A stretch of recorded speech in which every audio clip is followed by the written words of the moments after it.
noches a todo el mundo.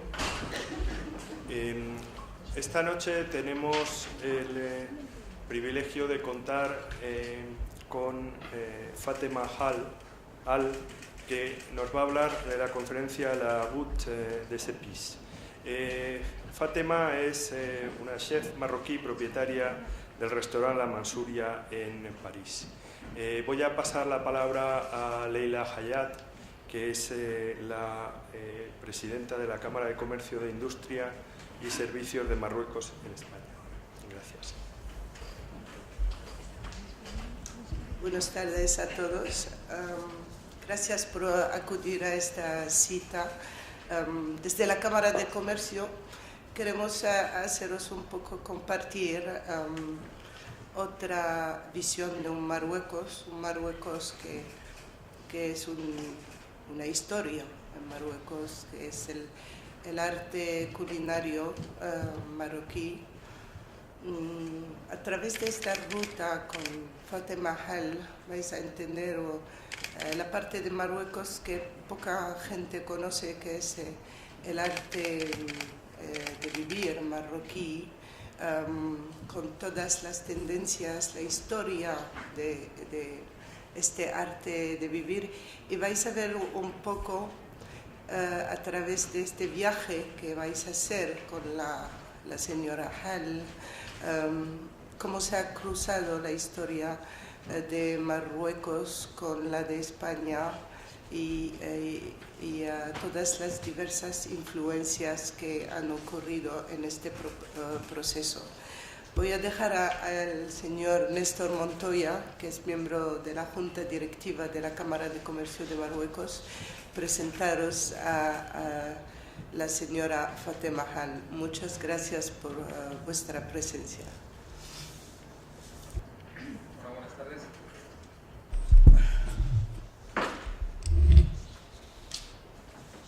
Fatema Al es una mujer que forma parte, nació en Oujda, en la región oriental de Marruecos, cercana a la frontera con Argelia y cerca de Melilla, para que lo ubiquen más o menos, y estudió en el Colegio Pasteur, uno de los principales o mejores colegios de la época en la capital de la región oriental, como se llamaba.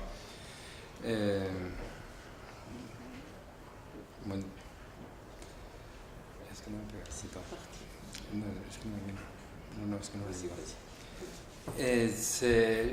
Posteriormente realizó sus estudios, se instaló en la República Francesa, donde se casó, creó su familia y trajo al mundo a 3 hijos. Este paso por la casilla de la mujer o encasillada como mujer de casa no le atraía lo suficiente, entonces quería desarrollar su conocimiento, y en 1975 decidió retomar sus estudios universitarios en París, en la Universidad París VIII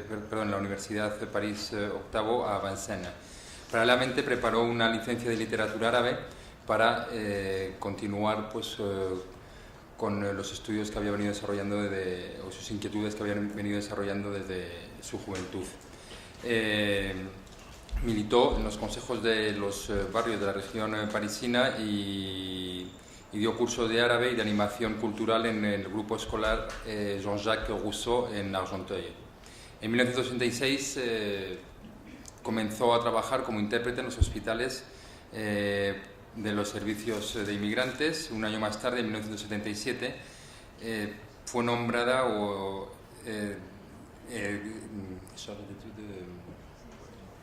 encargada o jefa de estudios para realizar el programa Mujeres Nacionales, que es un programa para ayuda a las mujeres a crear sus propias asociaciones en Toulouse. En 1979 realizó junto con el Ayuntamiento de Grasse el primer festival de cine árabe en esta ciudad. Continuó preparándose académicamente y posteriormente fue aceptada para preparar el doctorado en la Escuela Práctica de Altos Estudios des Hautes Études con Camille Lacoste du Jardin como directora de búsqueda y de estudios de la universidad en la que está preparando el doctorado. Preparó y dio diferentes y numerosas conferencias para las mujeres empresarias, principalmente en la Escuela Politécnica y en la Universidad Georgetown de Washington y en Normal Superior en Francia. Con la elección del presidente socialista François Mitterrand en 1981, en 1982 fue nombrada consejera técnica del Ministerio de Derechos para la Mujer, adjunta al delegado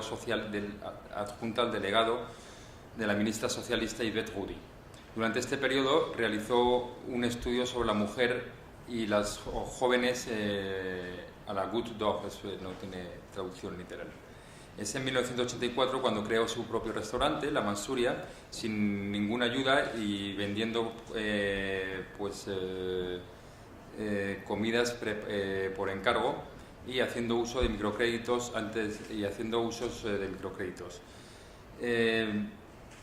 No le gustaba mucho la denominación de cocina oriental que se otorgaba al restaurante suyo, puesto que era cocina marroquí, y podríamos decir que partió en una cruzada durante bastantes años para explicar la diferencia y convencer la diferencia que hay entre la cocina marroquí y la cocina oriental y tratar de explicar y convencer al público en general que la cocina marroquí tiene una propia identidad, la identidad de un gran país como es Marruecos. Escribió su primer libro en el año 1996, llamado Sur les saveurs et les gestes, sobre los sabores y los gestos, publicado por Ediciones Stock. Luego, posteriormente, ha continuado escribiendo numerosos libros, un total de 14, que han sido publicados por diversas editoriales. En 1987 organizó un stage para la formación de mujeres para convertirlas en chefs, y en el año 2001 es el año de su consagración. Recibió la Legión de Honor en Francia, un título prestigioso otorgado por el gobierno francés, por la República Francesa. Tanto la prensa francesa como la prensa internacional alabaron el trabajo realizado y su perseverancia por explicar la diferencia que había entre ambas cocinas y por no haber bajado nunca los brazos, podríamos decir, por haber hecho hincapié en esta cruzada que decía que había llevado. En su momento, la revista Time Magazine la nombró o la llamó chef reconciliador, es decir, como el chef reconciliador. Continuó su ascensión, podríamos decir, o su progresión mediante la creación de una gama de especias, de tés, y para la obtención de un stand en Lafayette Gourmet, en uno de los principales centros comerciales de París. Continuó luego con una amalgama de platos marroquíes cocinados también para los supermercados Monoprix en París, de comida preparada. Y su gran orgullo, aparte de la Legión de Honor que había comentado anteriormente, que le fue otorgada por la República Francesa, es haber sido condecorada por Su Majestad el Rey Mohamed VI en Saidía, junto a Nador y junto a Oujda en su región natal. En el año 2014, su restaurante en París, La Mansuria, conmemorará su 30 aniversario, y Fatema Hall anuncia que hará un importante que este 30 aniversario supondrá un homenaje a todas las mujeres cocineras y con las que ha podido participar.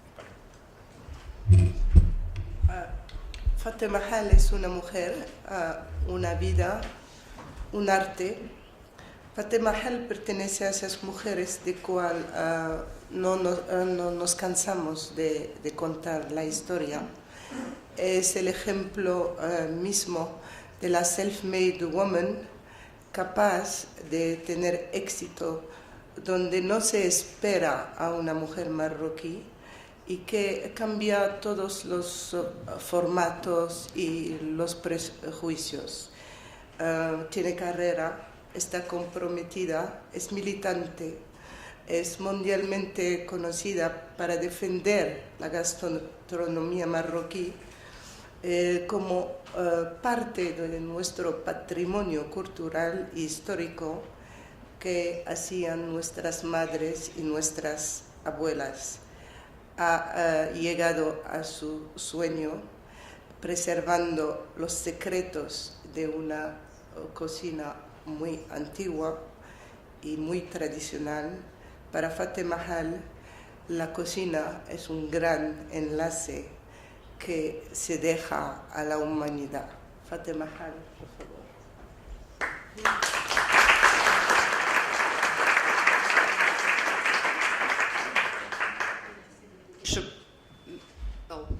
Merci beaucoup. Quand on écoute ce qu'on dit de Muchas gracias. Cuando se habla de mí me parece que tengo 100 años. ¡Qué barbaridad! No, pero no se preocupen que aún me siento muy joven.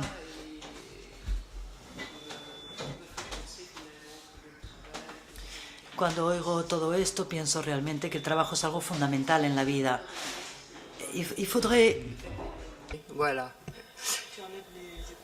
Ah. Genial. En plus, je... Perfecto. Además ya no me escucho mucho mejor. Me tenía que quitar los cascos, dice la señora Hall. Bueno, pues veo que el trabajo, cuando va junto con la pasión, es algo siempre muy interesante, porque se va lejos. Cuando se prepara una comida se va muy lejos, porque siempre se imagina uno que cocinar para una mujer marroquí es algo muy natural, pero ser intelectual y cocinar además, es decir, cocinar quiere decir hacer y pensar sobre lo que se está haciendo. Es algo muy curioso realmente y es muy difícil cuando voy a los estudios de televisión. Muchas veces no se entiende cómo puedo estar con un sociólogo, cómo puedo investigar si al mismo tiempo soy cocinera. Entonces lo que había que hacer era restablecer la imagen de la cocina. La cocina, ante todo, es nuestra cultura, es nuestra historia, es nuestro patrimonio. La cocina no son recetas, no. Si solo fueran recetas, sinceramente, pues yo estaría lejos de una cocina, la verdad, porque para mí la cocina es algo que me habla, algo que nos habla. La cocina nos habla. Por ejemplo, nuestra historia entre Marruecos y España es una historia de pasión, una historia apasionante, es una historia con altibajos. En unos siglos dominamos en Andalucía. Los castellanos nos acompañaron a nuestro sitio, hemos vuelto, en fin, toda una historia. Y las recetas hablan de la historia de la cocina y las recetas siguen contando esta sublime historia andalusí entre los españoles y los marroquíes. Se resume en productos. Nadie se imagina que arroz, los españoles no pueden vivir sin arroz y en nuestro país se dice arroz. En cambio, hablemos de couscous. Durante siglos estuvimos aquí y en España no se ha dejado para nada el couscous en España. En Italia sí. En Italia muchas veces hay couscous por los judíos y por los musulmanes que se echaron de España en 1492. En Livorno, por ejemplo, también hay porque llegaron los judíos allí, y en Sicilia también porque llegaron los árabes a Sicilia. Pero en España, ¿qué va? No hay couscous. Nos planteamos estas cuestiones, estas preguntas, porque son interesantes. La ruta de las especias, por ejemplo. Los españoles no usan muchas especias, la verdad. Aparte del azafrán, pues no se utilizaban muchas especias. Sí, pimienta sí, un poco de pimienta y azafrán. Pero aparte de eso, pues realmente no las utilizan. Y los árabes estuvieron muchísimo tiempo aquí. Bueno, para que esta velada de hoy sea agradable, voy a haceros viajar conmigo por esta ruta, por este camino, porque hay dos formas de contar la ruta de las especias. Se puede hacer, bueno, pues como lo hace un investigador, un universitario. Puede ser un poco aburrido, lo pueden buscar en internet. Y luego hay la otra historia, la historia, bueno, pues que cuenta, y yo tengo ganas de llevaros conmigo sobre mi ruta, mi propia ruta, la ruta de las especias. Las especias nos abren las puertas de un universo fabuloso. Mil y un gustos en la punta de la lengua. El Oriente han facilitado el Medio Oriente medieval que abusó de ellas. Sin especias, la cocina marroquí no sería del todo lo que es. No, polvo de oro, el azafrán, nácar de la goma arábiga, tierra de cilantro, granos de pimienta. Las especias acercan un poco más la cocina al arte, jugando sobre toda esta gama de todas estas especias para crear ese acuerdo perfecto, ese trocito, ese poquito de nuez moscada, ese poquito que hará que ese plato sea tan fantástico. Encontrar la medida siempre, anik mitlik, es decir, tu ojo es tu peso. Y poniendo la cacerola en el fuego una y otra vez, por fin se llegará a las sutilezas de la dosificación, conocer la jerarquía de las especias. Los aprendices tiran todas las especies a la vez en la cacerola y todas las salsas acaban pareciéndose demasiado. Hay que saber aliar las especias. Un perfume tiene que respetar el equilibrio de los sabores, fundirse sin confundirse. Con las especias la cocina se vuelve alquimia. Entrar en el mundo de las especias es partir hacia una aventura increíble y realmente el Taj Mahal es una epopea, la epopea de las especias. No es una mezcla sin más, porque eso sería una traducción errónea. Es una composición sabia de 27 especies. Un buen vendedor de especias de Marrakech o de Fez nunca olvidará la quinta esencia, su receta, sus mezclas, su cantidad, su origen, el orgullo de su propio oficio. Pero bueno, este comerciante le encanta vender sus diferentes polvos, semillas, la goma arábiga, un coleóptero con alas doradas que dicen que es un afrodisíaco, la nigel, lo que vosotros llamabais quizá los helicópteros por su forma, esa forma de hélice, los belladonna, las rosas, no olviden los distintos brotes de rosa, el galangá, un primo del jengibre, la lavanda, toda una serie de pimientas, de especias y por supuesto las otras, las más clásicas, el comino. Mucho cuidado, el comino es muy fuerte, autoritario, casi viril. Nuestro comino es como un rollo compresor en las manos poco experimentadas, porque el comino siempre se quiere imponer.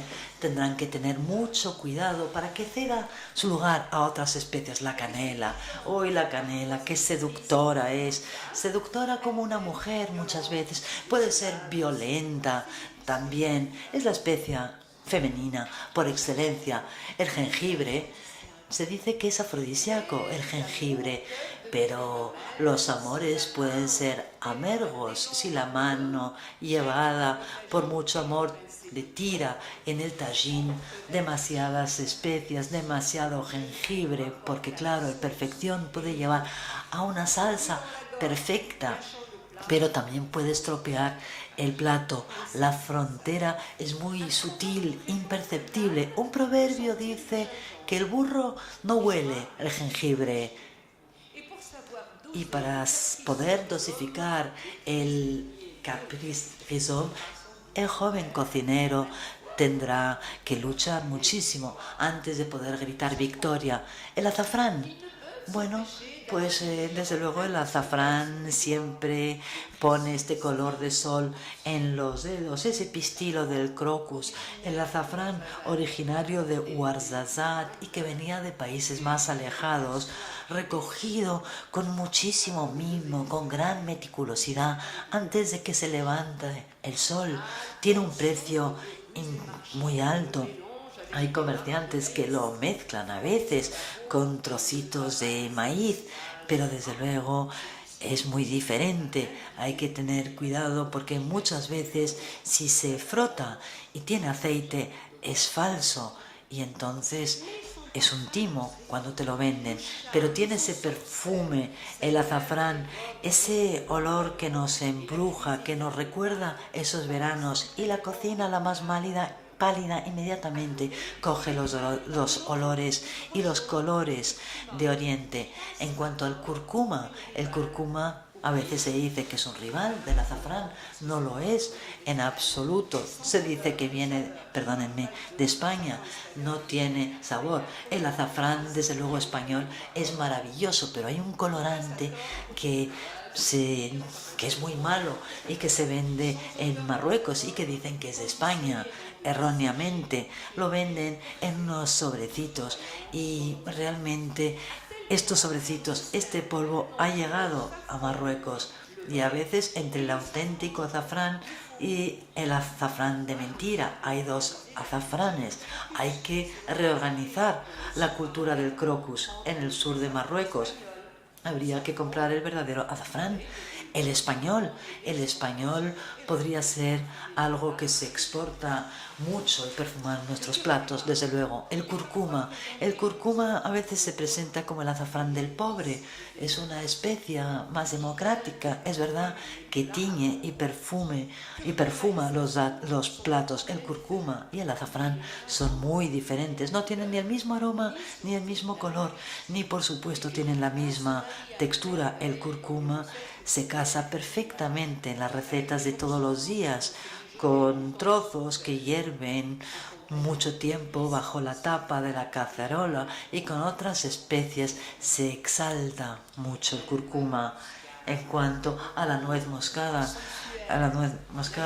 desde luego la nuez moscada enrollada en su huevito es muy importante, pero si se pone demasiada nuez moscada, si se pone nuez moscada en todos los sitios, viene de las Islas Molucas. Para nosotros es un exotismo, pero hay que tener mucho cuidado cuando se utiliza. Tiene un perfume, es verdad, extraño, que se casa muy bien con algunos platos. Entre las distintas posibilidades podemos hablar también de otras especias, podemos hablar de cómo se puede perfumar las cabelleras de las mujeres.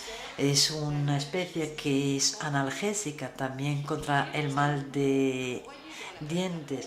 Desde luego huele muchísimo, y el clavo es algo fundamental. El carví, primo del comino, se utiliza en una sopa campestre, tiene un tono más grave que el comino y se utiliza mucho en las jariras, reconforta mucho en pleno invierno. Los pimientos frescos que calientan también un plato, que pueden hacer que pique muchísimo. El inofensivo paprika, que crece en distintos sitios, o el pimiento de Jamaica, que no pica. Se le podría dedicar un capítulo de la cocina. El pimiento nunca debe quemar mucho. Los extranjeros muchas veces les sorprende. No, todo lo oriental, todo lo marroquí no tiene por qué quemar la boca. No, las pimientas son para exaltar el gusto de los alimentos, resaltar las demás especias. Pero el pimiento no es incendiario, sin más, no. Existen toda una serie de tajín con 2 especias, por ejemplo. Hay toda una serie de tajín. El pollo con cebolla, con canela, jengibre, son las 2 especias. Así es como se pueden declinar las armonías de las especias hasta la moulazia, el gran plato tradicional con miel y que tiene las 27 especias de la Imperial Hasehut. También es importante la calidad, la frescura de las especias. Cuando están recién molidas, su dosificación puede cambiar muchísimo. Las dosis pueden ser muy diferentes. Del comino se habla mucho. Más vale no poner nada que una especia que no sabe a nada y que hace que un plato sepa mal. Sería mejor comprar especias en pequeñas cantidades, tenerlas en cajitas herméticas, raíces de jengibre, nuez moscada, la pimienta, molerla al último minuto en un molinillo. La única fecha límite de conservación es el perfume de la especia. Una especia tiene que decir su nombre en cuanto se abre la caja. El ideal es comprarlas no molidas y molerlas después. Entonces es muy fácil saber que tiene un perfume fuerte. Comprar en Benchkrum, por ejemplo, en Fez, que en París se vende bastante, pero muchas veces venden mezclas de 4 o 5 especies, con lo cual Ras Nahut no quiere decir nada. En Marrakech también se vende una mezcla que se llama Ras Nahut, pero que no es un Ras Nahut. La nuez moscada es una especie que hay que echar al final de la cocción, porque eso es muy perfumada y enseguida su sabor es demasiado fuerte. Cuando ya sabemos controlar las especias, ya no podemos vivir sin ellas. No hay un marroquí que no tenga especias en su casa. Y si le falta un poco de nuez moscada, sale corriendo donde el vecino a pedírsela, como un francés iría a pedirle a su vecino sal. Pero mucho cuidado con la dosis, con las dosificaciones. Los europeos que hacen cocina marroquí siempre ponen demasiadas especias, como si eso fuera necesario para marcar la diferencia, como los que imitan el acento árabe, utilizando sonidos guturales cuando no existen.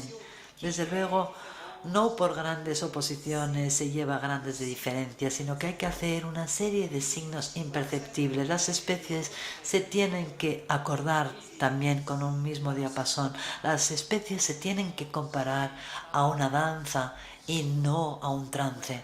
Bueno, pues espero que la traducción haya sido... Espero no haber planteado demasiados problemas, sobre todo para los intérpretes.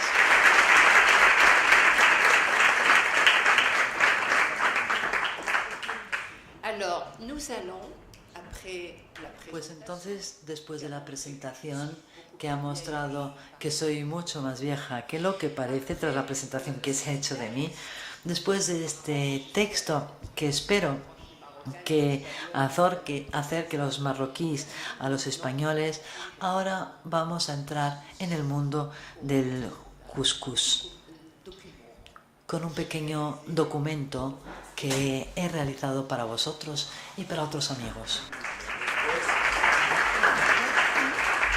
Después del documental ya pasaremos al turno de preguntas y respuestas. Ahora viene el documental que, como dice la propia invitación, es exclusivamente en francés.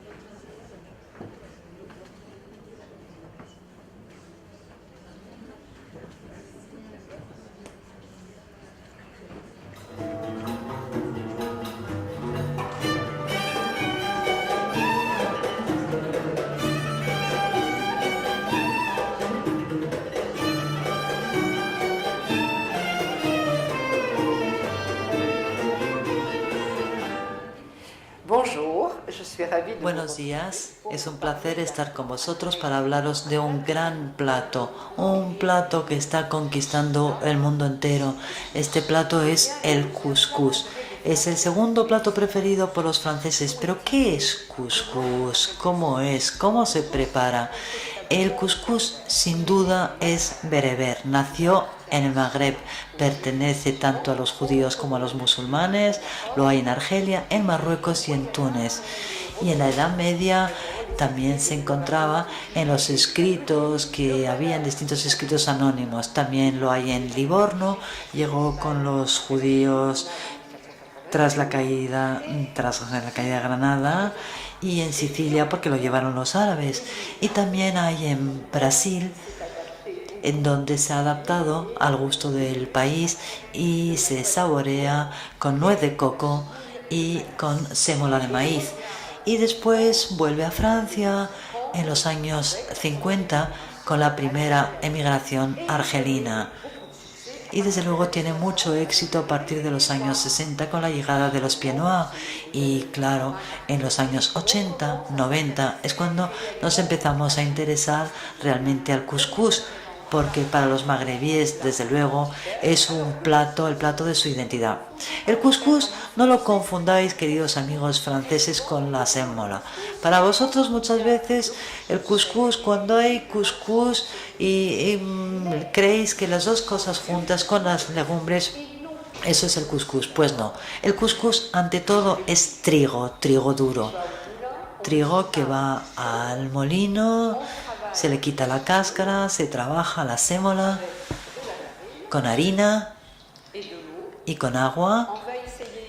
Vamos a intentar tener un couscous, el gordo, el medio o el fino. Se tarda mucho y por eso los industriales por fin se organizaron para fabricar el couscous, que se parece desde luego mucho a la sémola.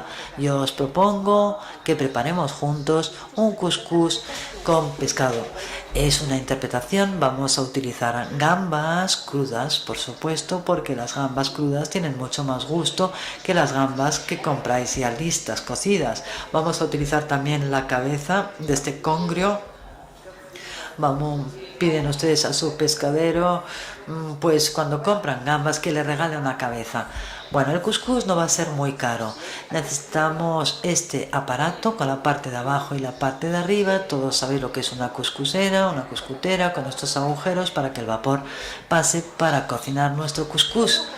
Vamos a empezar poniendo agua, el equivalente de 1 litro de agua para 500 gramos de couscous, la cabeza del pescado, que va a darle gusto a nuestro caldo, un poco de cilantro, vamos a echar sal, una cucharadita de café, un poco de pimienta, la mitad de una cucharada de café, aceite de oliva, 2 cucharaditas de sopa, 2 cucharadas de sopa, algunos pistilos de azafrán, por supuesto.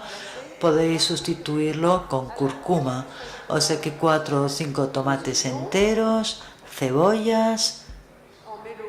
Ponemos la parte de arriba de la couscousera sobre la parte de abajo y al fuego. Encendemos el fuego.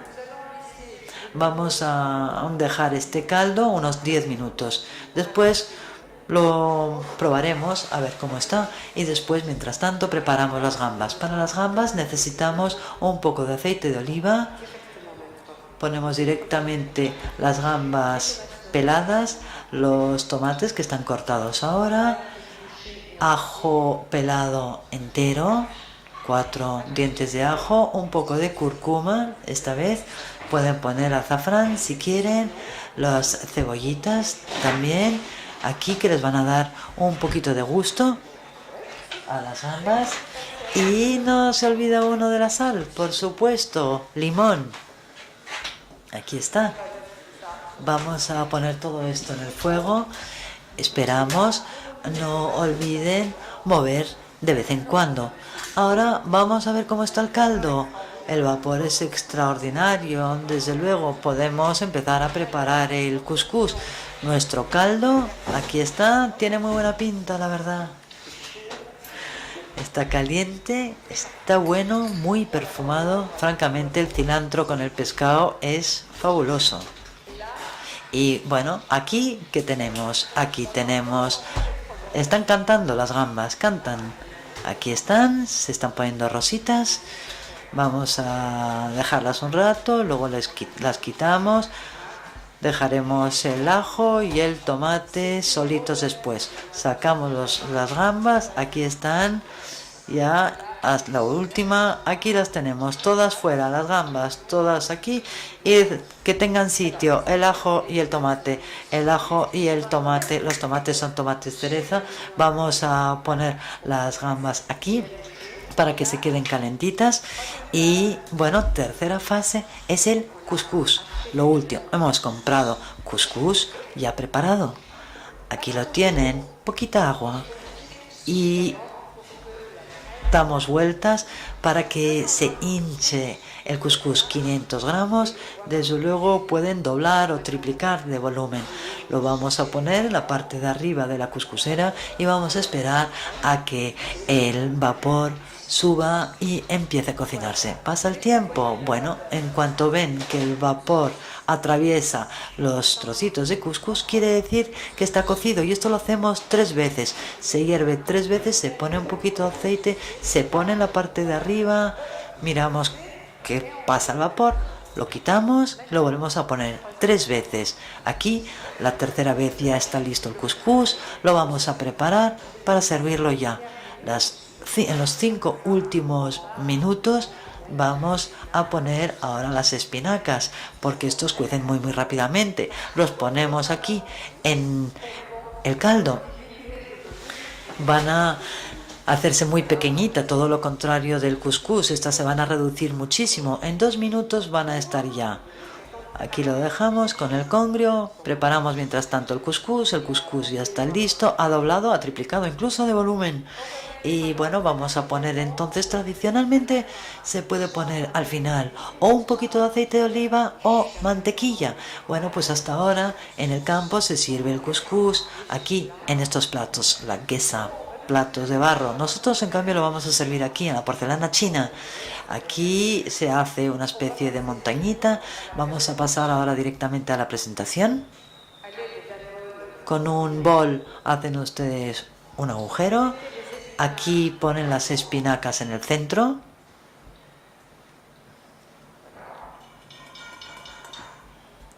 Así. Vamos a poner nuestras gambas encima de las espinacas. Algunas tienen cabeza, otras no. No pasa nada. Aquí ponemos los tomates cereza, las cebollas. Se mezcla el caldo con la salsa de las gambas para que el gusto sea perfecto. Bon appétit. Buen provecho. Après la préparation de ce plat finalement simple, Tras preparar este plato tan sencillo, aparentemente, les invito a que me sigan por un bonito paseo por la modernidad y la historia del cuscús. Bien, pues vamos a empezar nuestro paseo por el mundo del conocimiento del cuscús. El cuscús, por principio, es el plato de las relaciones, de compartir, de estar juntos. Se puede preparar con trigo duro, pero también se puede preparar con cebada verde. Lo más importante son los fideos y el arroz. Ese cuscús también existe, puede ser dulce o salado, se puede acompañar con aves o también con platos con carne de caza, con jamón. Se puede también acompañar de muchas cosas y se pueden hacer también otros muchos platos con estos granos, esta sémola de cuscús que nos habla de toda la civilización sahariana que dura por lo menos desde el siglo II antes de Cristo.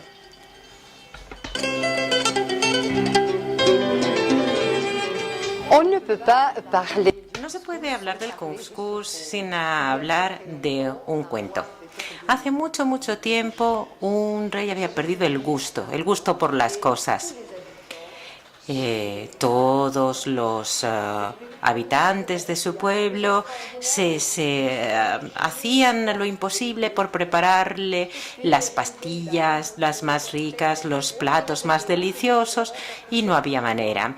Pero había una campesina muy pobre, que no tenía que prepararle, pero lo que hizo fue que con los pequeños navitos, las navinas, preparó un humilde cuscús. Y entre todos estos manjares y entre todas estas personas que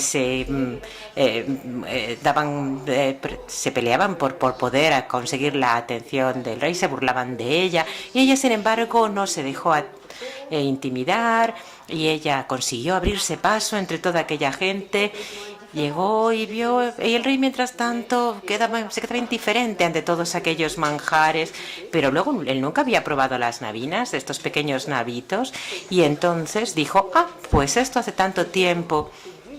Y entonces resulta que al final consiguió, lo probó y recuperó el gusto, y la mujer, la campesina, se contentó simplemente con ver sonreír al rey. El cuento acaba aquí, el cuento no dice si la recompensaron o no, y eso es lo bonito, porque ella lo único que quería era hacer feliz, darle gusto a su rey. Y eso es básicamente que con pocas cosas se puede incluso dar el mayor de los placeres a un rey. Sí, con algo muy sencillo. Y lo más importante no es la recompensa lo que cuenta, sino la felicidad que se procura a los demás. Con esto concluye la historia.